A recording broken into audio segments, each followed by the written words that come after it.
జయశంకర్ భూపాలపల్లి జిల్లాలోని కాళేశ్వరం మేడిగడ్డ లక్ష్మీ ప్రాజెక్టు పునరుద్ధరణ పరీక్షల పనులను రాష్ట్ర ఇరిగేషన్ శాఖ మంత్రి ఉత్తమ్ కుమార్ రెడ్డి పరిశీలించారు.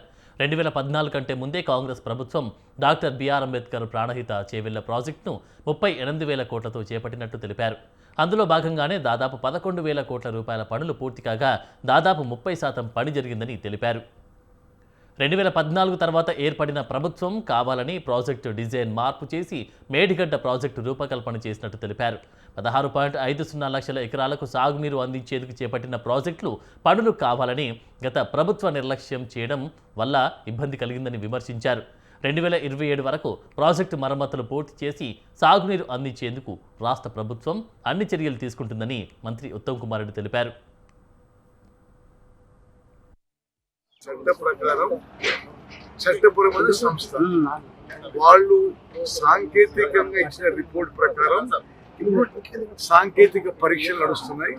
ఆ పరీక్షల యొక్క పురోగతిపై ప్రోగ్రెస్ బ్యారేజ్ దగ్గర రావడం జరిగింది.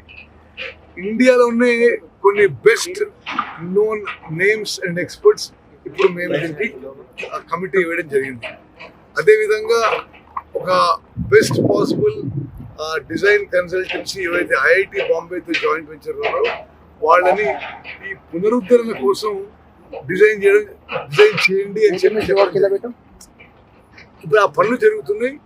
ఆ యొక్క ఏదైతే టెస్టింగ్ ప్రాసెస్ ఉందో ఈ నెలాఖరు కానీ జూలై 1వ వారంలో పూర్తి అని చెప్పి ఇప్పుడే చెప్తున్నారు వాళ్ళకు. అది ఒక ప్రోగ్రెస్ రివ్యూ చేయడానికి